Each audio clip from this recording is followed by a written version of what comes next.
Anyone who studies the New Testament will quickly realize that the Apostle Paul was not afraid or ashamed to preach the gospel regardless of the consequences. He was a strong man who never seemed to fear the earthly consequences of his service to the Lord. The gospel itself is the power of God unto salvation, and Paul understood this. Therefore he proclaimed the gospel of Jesus Christ.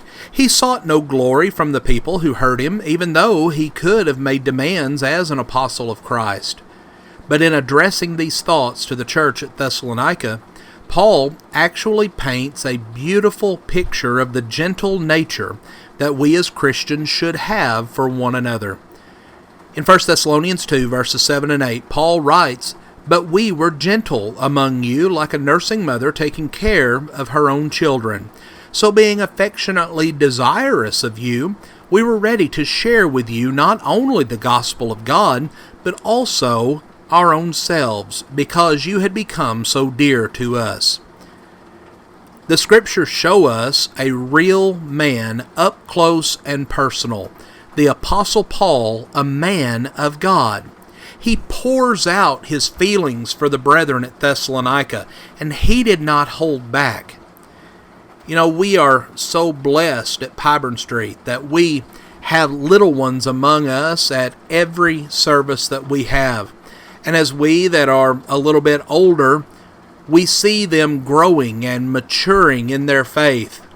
You know, it gives us a confidence that one day they will step up and become Christians and carefully conduct the work of the church. We see that in their parents and in their grandparents, these children are being trained, but also we're able to see in them, in those parents and in those grandparents, the essence of gentleness that Paul spoke of. In the Scriptures mentioned, he beautifully compares his affection to that of a mother and her gentle, loving care of her child. Just a few verses later, Paul uses the example of a father's love and a father's gentle nature toward his child. He says, "You are witnesses, and God also, how holy and righteous and blameless was our conduct toward you believers. For you know how, like a father with his children, we exhorted each of you, and encouraged you, and charged you to walk in a manner worthy of God, who calls you into his own kingdom and glory." 1 Thessalonians 2, verses 10 through 12. We can see that the gentleness of which Paul spoke is far from being just an outward show of soft answers and kind gestures. The gentleness that is of the Spirit encompasses a deep love of our brothers and our sisters in Christ, as well as for our fellow man. And that love causes us to be affectionately desirous of one another to the point of not only sharing our joint love of God's Word, but actually sharing ourselves with each other just as a family does. This gentle love is not like a first aid kit that is only brought out in times of need and crisis, although it can be a good help there. It is a love that causes us to long to be together in good times and in bad, because we are a family. First, with a love like that of a mother for her baby, we see the needs of a child of God, helping that young Christian, that new Christian, to grow. And then with the gentle love like that of a father who exhorts and encourages and charges a growing Christian to walk in a manner worthy of God.